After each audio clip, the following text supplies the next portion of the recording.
shared operational baselines and common enforcement standards, mutual recognition of cross-border settlement and of arbitral awards, discipline and efficiency in automated commercial case management.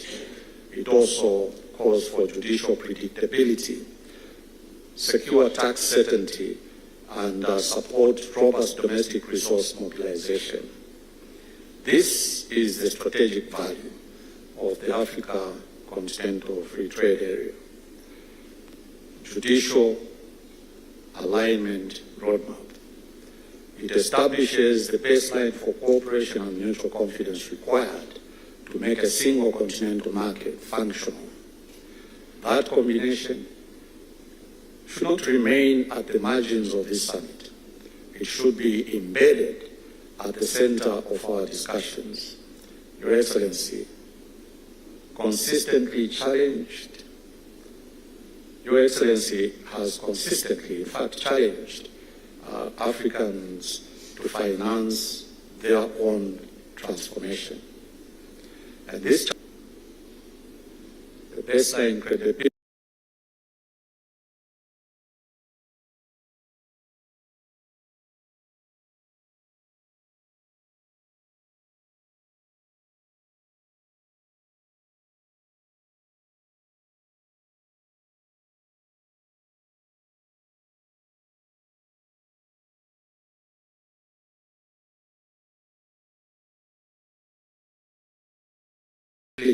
and stability for fiscal systems, and by making tax rules predictable and judicial training, enforcement mechanisms, and user-centered justice services. Africa cannot invest billions in physical infrastructure while neglecting the justice ecosystems that protect the contracts sustaining that very infrastructure. This is where the African Chief Justice's ADR Forum has a vital role to play, because it is uniquely positioned to transition the continent from fragmented, isolated judicial reform to a coordinated continental network.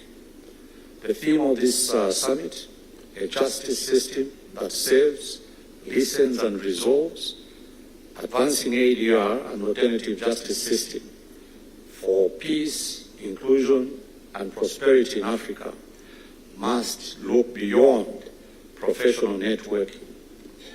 The African Chief Justices Forum, ADR Forum, must be leveraged as a strategic continental enabler.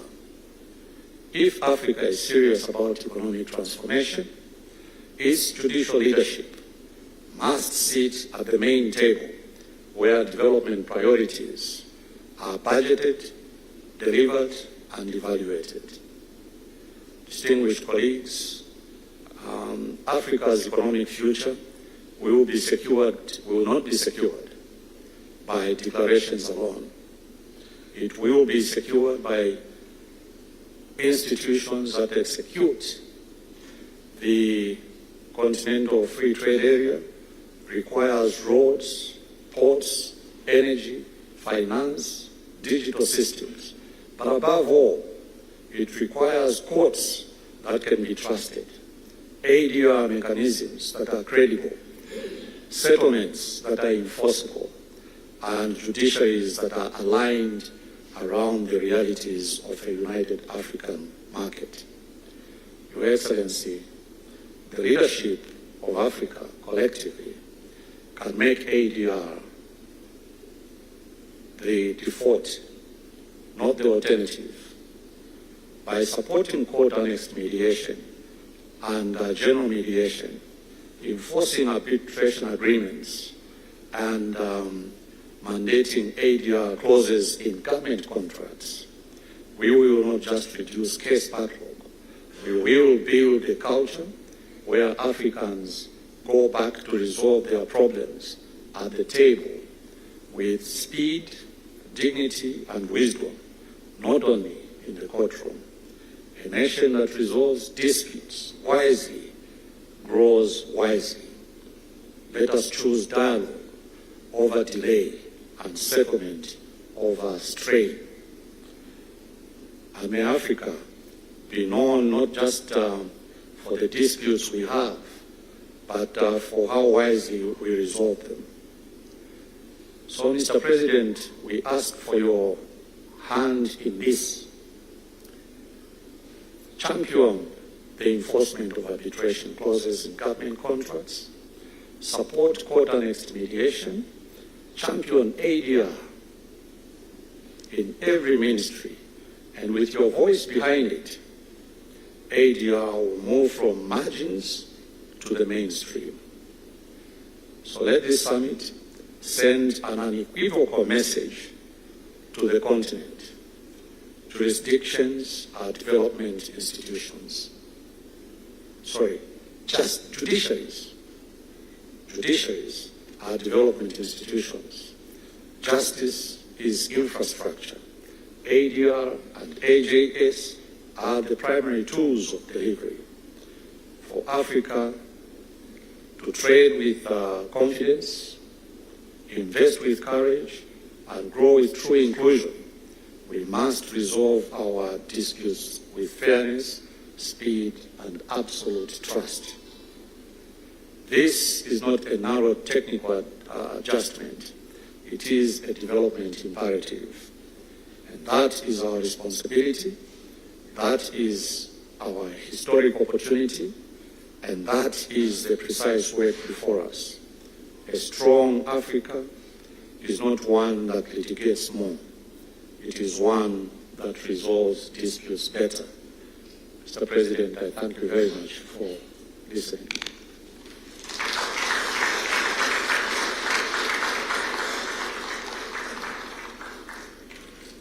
Thank you very much.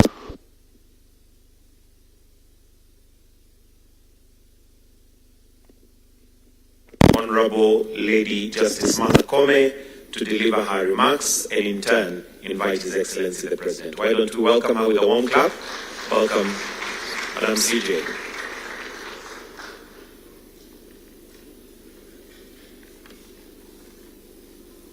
Your Excellency, the President of the Republic of Kenya and Commander-in-Chief of the Kenya Defense Forces, my colleagues, the Chief Justices from Africa,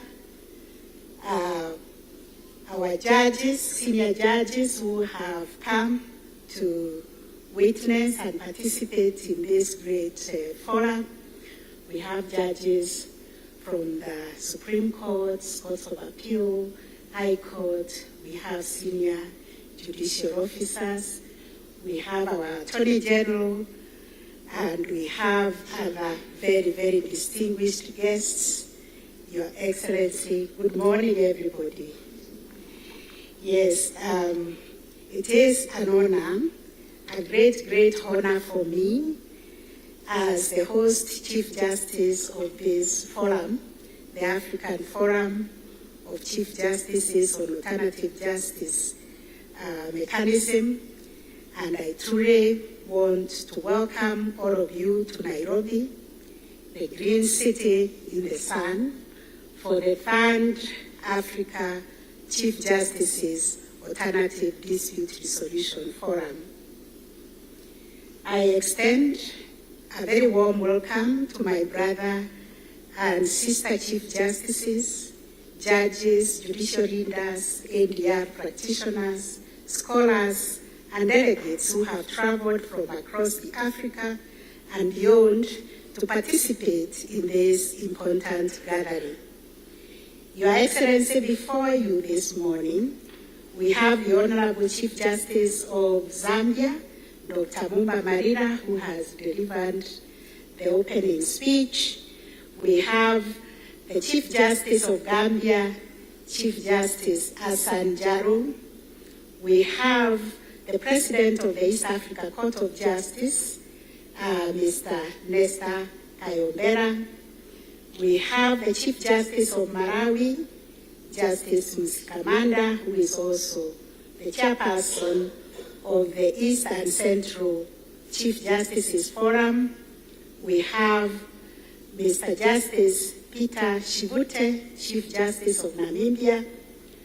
We have my sister, who are told Africa has 54 countries and only 5 female Chief Justices. And today we are blessed to have Honorable Lady Justice Kudirat Motomori Orokokumbo Kekere Okun, the Chief Justice of Nigeria. We have Chief Justice of Sierra Leone, Justice Komba Kamande. We have the Chief Justice of Somalia, my brother, Justice Bashir Yusuf Ahmed. We have our neighbor, the Chief Justice of Uganda, the Honorable Dr. Justice Flavian Seija. We have the Chief Justice of Zanzibar, Honorable Mr. Justice Kamis Ramadan. We have the Deputy Chief Justice of Kenya, the Honorable Chief Justice Philomena Metemwiru, and the Honorable Deputy Chief Justice of Zimbabwe, Justice Paddington Garwe. We have Honorable Justice Hamed Yakub, representing the Constitutional Council of the Arab Republic of Sahrawi. We have the Justice of the Supreme Court from Senegal, Justice Diop. We have a retired Chief Justice Emeritus from Ghana, the Honorable Chief Justice of Rwanda and Ghana will be joining us virtually. We have the Honorable Lady Justice Mesa Asenaf, retired Chief Justice of Ethiopia. We have Chief Justice, retired Emeritus Justice Andrew Nyirenda of Malawi. We have retired Chief Justice of Rwanda, Emeritus Faustin Ntezirayo. We have our elder brother, also retired Chief Justice of Rwanda, Justice Sam Rugege. We have our brother and founder of this forum, the former Chief Justice of Uganda, Justice Owine Doro. We have Justice of Appeal representing the Republic of Cameroon, Justice Theophilus Taxi, Honorable Justice Arufai Kweke, Justice Sarah Abdallah, and Justice Fatma Rashid, representing the Republic of Tanzania. Welcome, my brother and sister judges. Your presence here reflects our shared commitment to building justice systems that are people-centered. Your Excellency, yesterday we had a field day to Embu, and the distinguished judges were able to see how NJS work at the community level, how we resolve disputes involving our people, build harmony, and bring restorative justice that is healing. Today, as our chairperson has explained, we are focusing on commercial justice, how we can accelerate development through the use of NJS, NIR, and all the other mechanisms. Allow me, Your Excellency, to express my very sincere gratitude to you for graciously accepting our invitation to deliver the keynote address at this forum.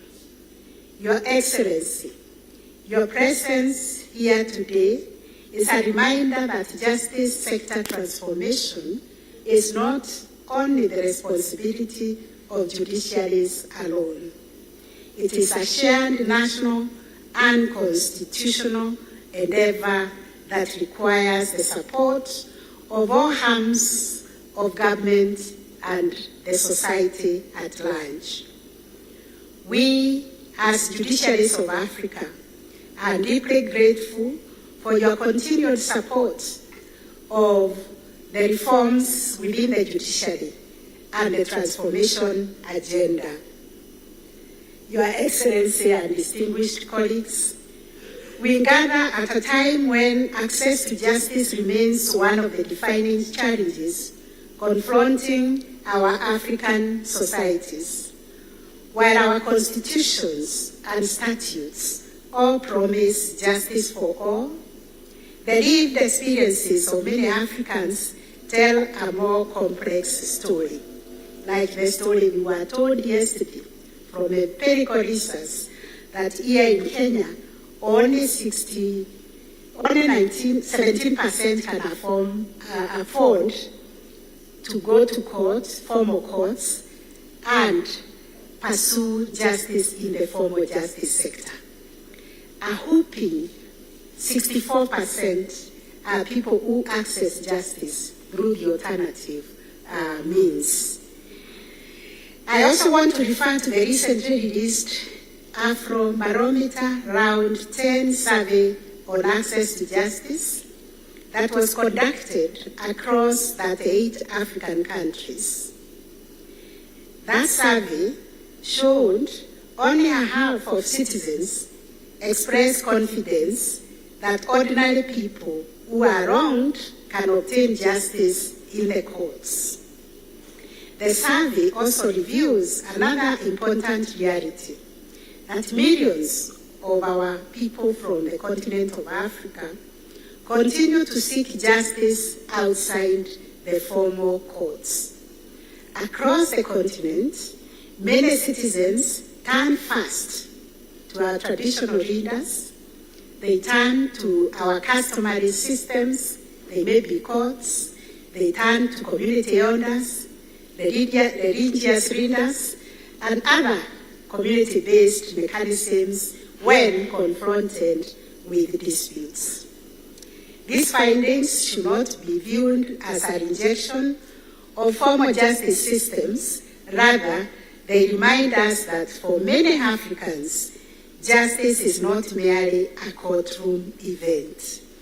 The findings challenge us, Your Excellency, as judicial leaders, to broaden our understanding of justice and to create pathways through which disputes can be resolved quickly, fairly, affordably, and in ways that strengthen rather than fracture our communities. In Kenya, and in accordance with the Constitution, our response has been guided by the conviction that courts alone cannot meet the skill and diversity of justice needs in society. While courts remain indispensable guardians of constitutionalism, human rights, and the rule of law, they are not the only legitimate pathways through which justice can be achieved. Yesterday, Your Excellency, many of us had the privilege of attending AJS conference in Embu, and that engagement reminded us that Africa possesses very rich traditions of dialogue, reconciliation, and restorative justice. The significance of NDR extends beyond social justice. It is increasingly becoming an economic imperative. As Africa continent deepens regional integration through the Africa Union Agenda 2063 and the African Continental Free Trade Area, which is now expanding and bringing commerce in our borders, it attracts new investment. The efficiency of our dispute resolution system will directly influence our economic competitiveness. NDR, Your Excellency, reduces transaction costs, preserves commercial relationships, and enhances confidence in the business environment. In this sense, commercial justice must be viewed as a form of economic infrastructure. Indeed, the theme of this forum captures a very profound aspiration for African justice systems. We seek justice systems that serve rather than intimidate. We seek justice systems that listen rather than dictate. And we seek justice systems that resolve disputes rather than merely process them. I therefore encourage us to engage candidly and ambitiously. Let us share our successes and our challenges. Let us learn from one another's experience, and let us work towards a common vision in which every African can access justice that is timely, affordable, fair, and transformative. I am confident that our deliberations will produce practical recommendations and a strong Nairobi communique that will communicate to the entire Africa and the world, and that will contribute meaningfully to the future of justice transformation on our continent. Once again, my fellow colleagues and Your Excellency, I welcome you all to Nairobi and wish us fruitful deliberations. Thank you, and God bless you. And now, it is my great honor and privilege to invite His Excellency, the President of the Republic of Kenya and the Commander-in-Chief of our Defense Forces, to come forward. Please let us be upstanding as we welcome His Excellency to come and address us. Welcome, Mr. President.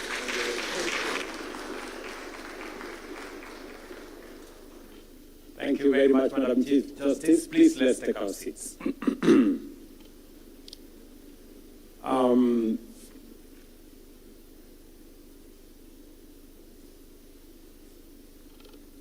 The Honorable Chief Justices, Honorable Judges, distinguished delegates, ladies and gentlemen, good morning.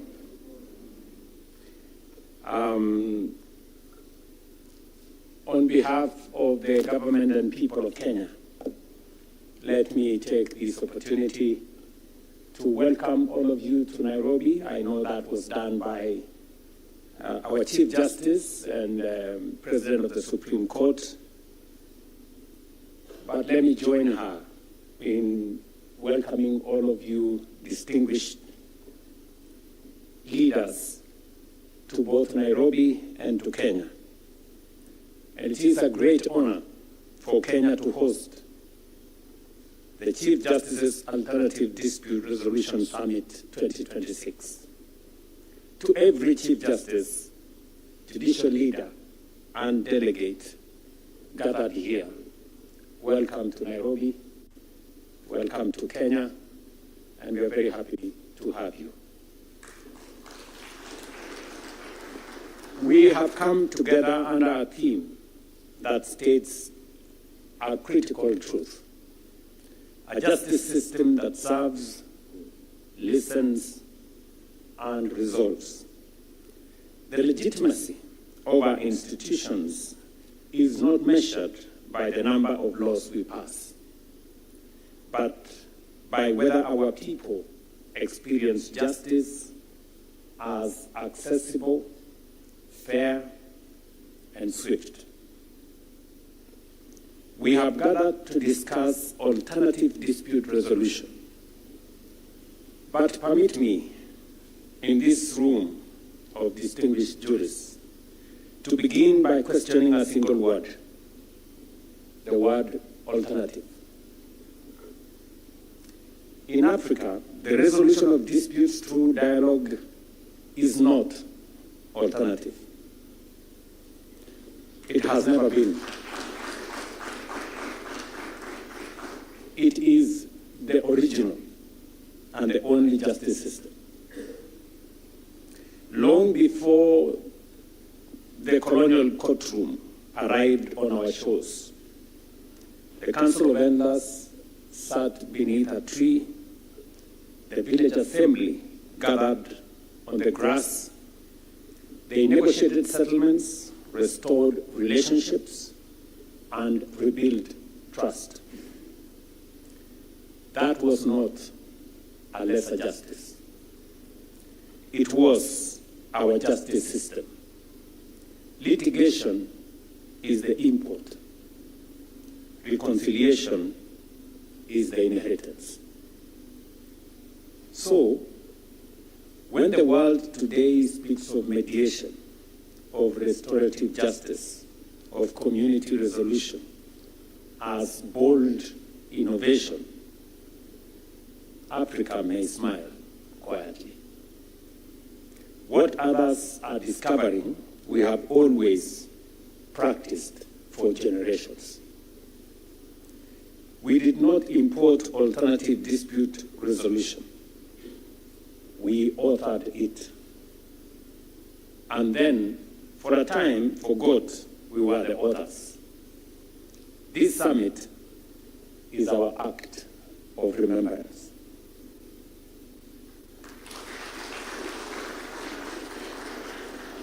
Consider the most powerful example our continent has ever produced.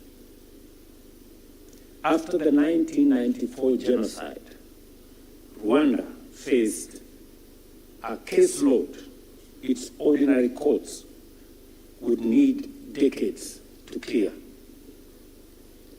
Through the Kashasha courts, nearly 12,000 community tribunals led by locally elected judges of integrity, Rwanda tried close to 2 million cases in just 10 years.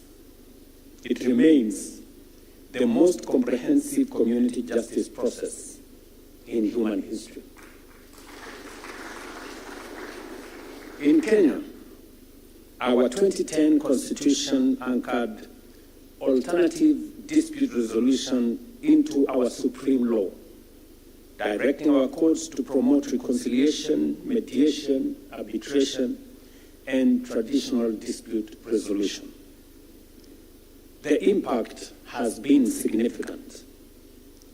Through the court annex mediation, millions have been returned to our economy, and over 8,000 relationships among disputing families have been restored since 2016. Last year, our judiciary resolved more cases than were filed, achieving a clearance rate of 104% and cutting its backlog by nearly a third. We have also built justice that speaks to people's own language, such as the Al-Islah Alternative Justice Center in Garissa, where mediation and community values resolve disputes that a distant courtroom never could. This is justice that meets people where they are. The future of justice in Africa must be people rather than process-centered. Citizens do not measure justice by the complexity of processes or jargons, including res judicata. I hear some. I don't know what that means. They measure it by 3 simple questions. Were they heard? Was the matter resolved fairly? And did the outcome restore their dignity in time? Our institution must answer these 3 questions in the affirmative. Ladies and gentlemen, let me turn to another truth that is too often missed. Effective dispute resolution is not only a social good, but also an economic engine. And the Chief Justice from Zambia, who has 2 Kenyan names, Mumba and Malila, both are Kenyan names, just for your information, has said it ably he has spoken about our commerce in this continent and how dispute resolution and systems that ensure that contracts are enforced in a timely manner could contribute significantly to progress and prosperity in our continent. Africa has entered the era of the Africa Continental Free Trade Area, the largest free trade area in the world. The World Bank estimates it will lift our exports by US dollars 560 billion by 2035. But more trade opens the doors for more commercial disputes. And here we face an uncomfortable question. Where will those disputes be resolved? Today, many African commercial disputes are settled in London, Paris, and Geneva, far from the continent where the investment is. African arbitrators make up fewer than 8% of appointments in the world's leading arbitral institutions, and none of the world's 5 most preferred arbitration seats is in Africa. We are learning very painfully not to ship our tea or coffee or minerals abroad in raw form for others to add value and keep the reward of that value. And so I ask this gathering a direct question. Why do we still ship out our disputes?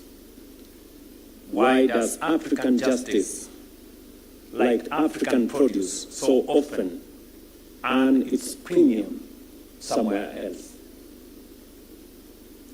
Singapore, a single city, made itself one of the world's foremost seats of arbitration by deliberate design.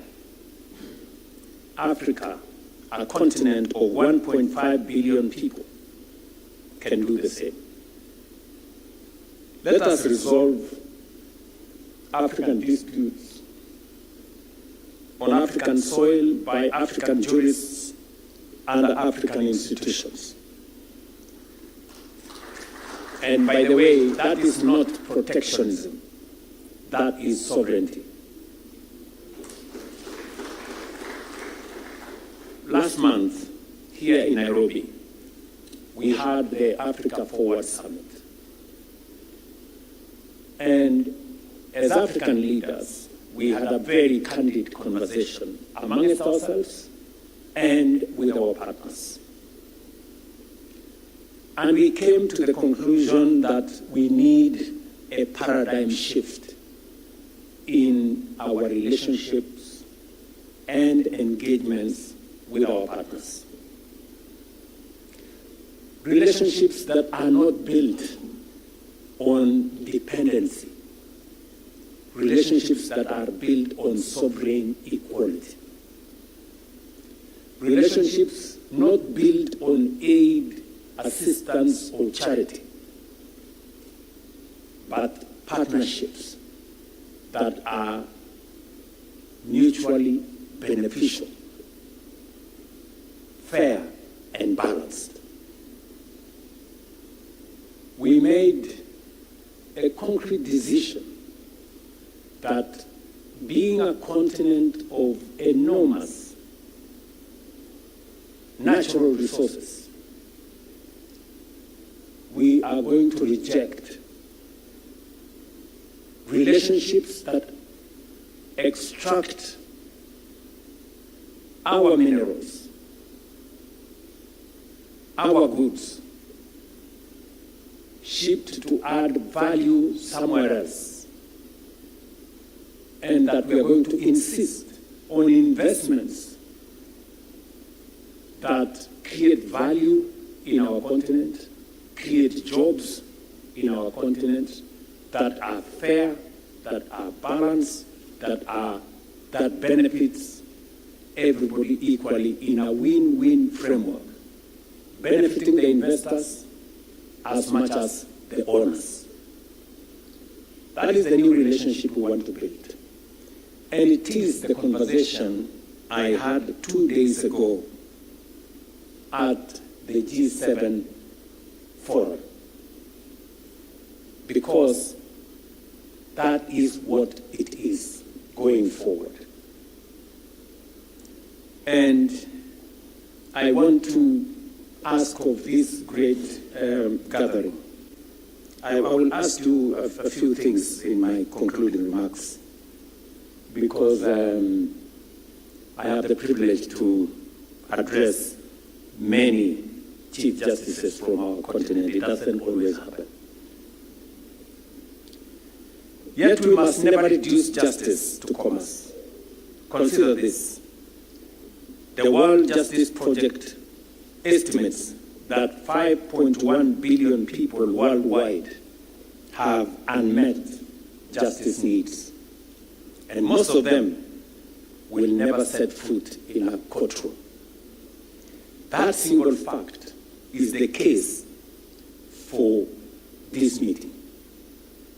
If courts alone could deliver justice, the gap would not stand at 5 billion people as it is today.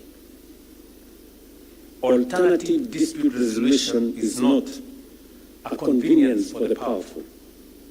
It is the only scalable road to justice for citizens, the trader, the farmer, the widow, the neighbor. A justice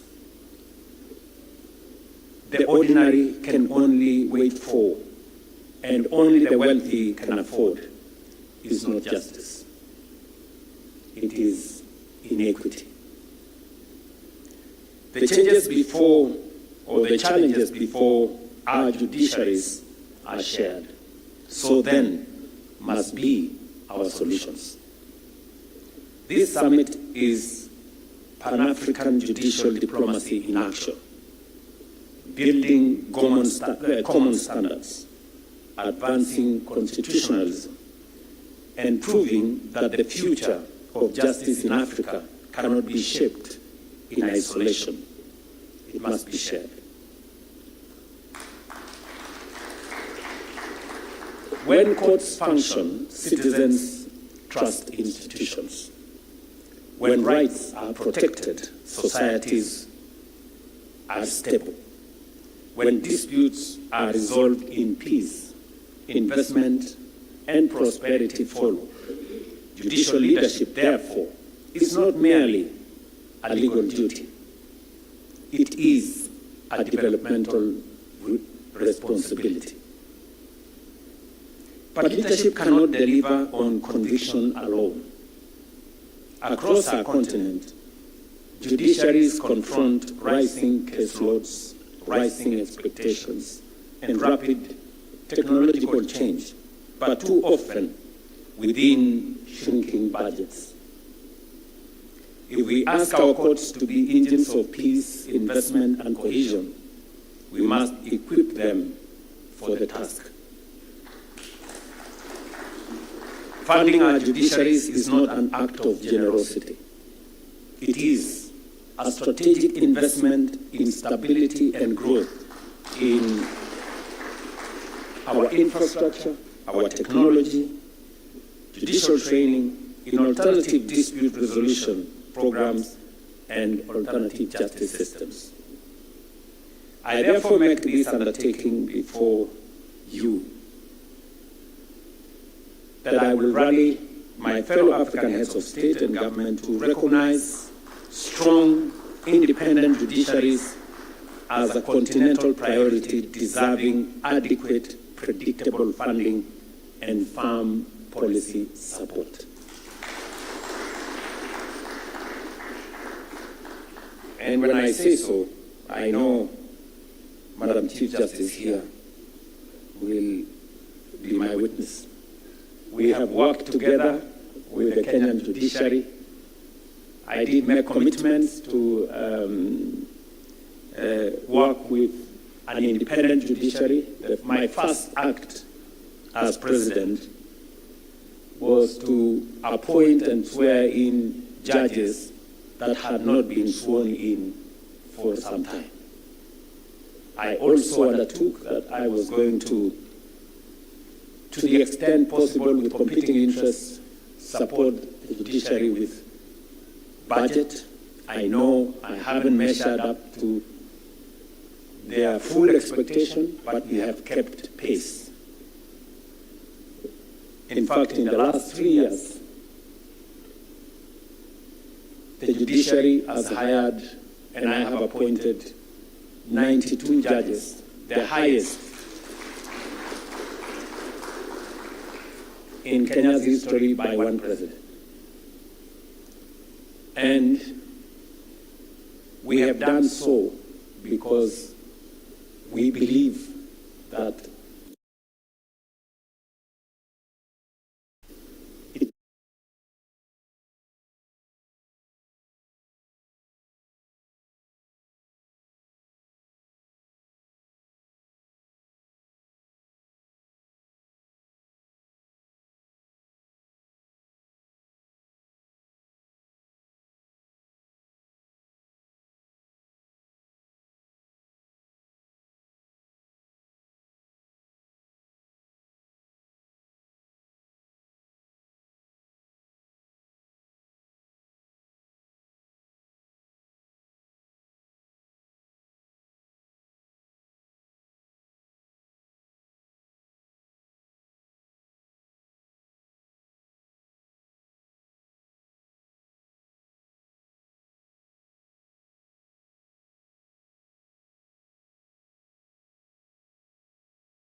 as I just said, for the first time, the judiciary reduced their caseload by